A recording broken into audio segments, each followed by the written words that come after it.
What's up, guys? Today I'm going to show you how to grow Appalachian shuck beans.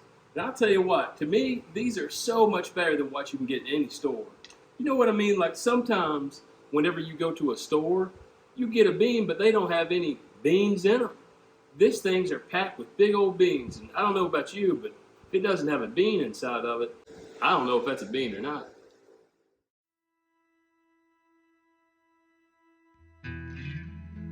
Now you may be wondering, what the heck is a shuck bean anyway? A shuck bean starts out as a half-runner seed. In Kentucky, you begin planting in May, and they can be harvested in the fall. Although you could cook up half-runners just fine the way they are, many folks around here prefer them in their shuck bean form. To create a shuck bean, you follow these simple southern steps. First, you need to wait until they are large enough to pick. That means that they are fat and full of bean seeds. Next, you should string up the beans just as you would for cooking. And after the strings are all removed, they need to be dehydrated. Now, you could buy a dehydrator for this, but honestly, I've never seen anyone around here do that. Instead, you need to hang them out to dry. Usually this is between 2 to 3 weeks, depending on your climate and weather. And when you're ready to cook them up, you'll soak them overnight, and then you will cook them just like you would any other bean. The preferred method for storage is to pressure cook them.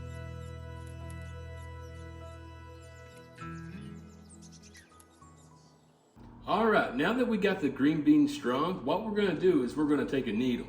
And it's going to have 4-pound test line. You need this small line so that the bean can easily slide through.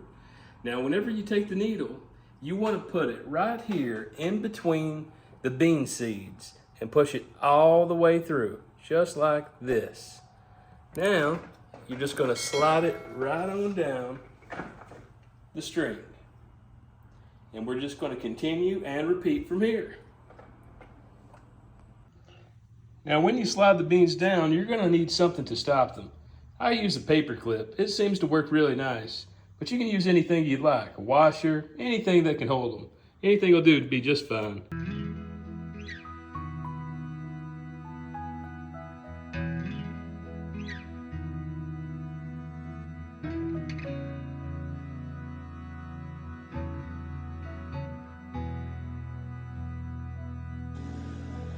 Now these jewels, they're ready to hang. Now that you got them strung up, you want to make sure that you got somewhere to hang them.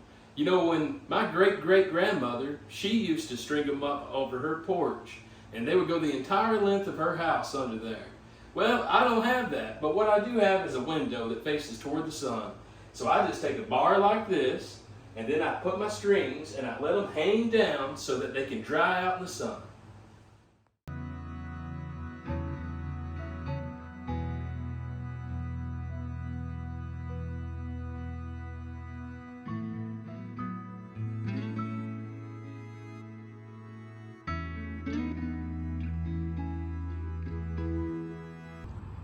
Now, if you don't want to string the beans, there's another option.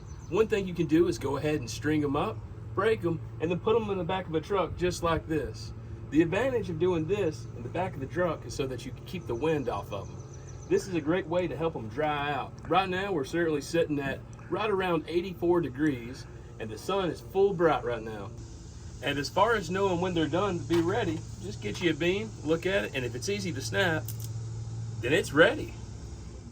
Now, I really do prefer them being in aluminum trays. Now, the advantage of this is if it starts to rain, these things are super easy to stack.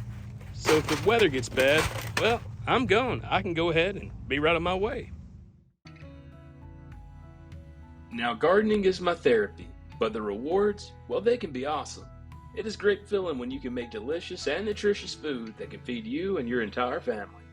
And that sure beats the way things were not too long ago. It's always a good idea to be ahead of the game and be prepared. I've enjoyed showing you some of our culture. I'd appreciate a like and please consider subscribing.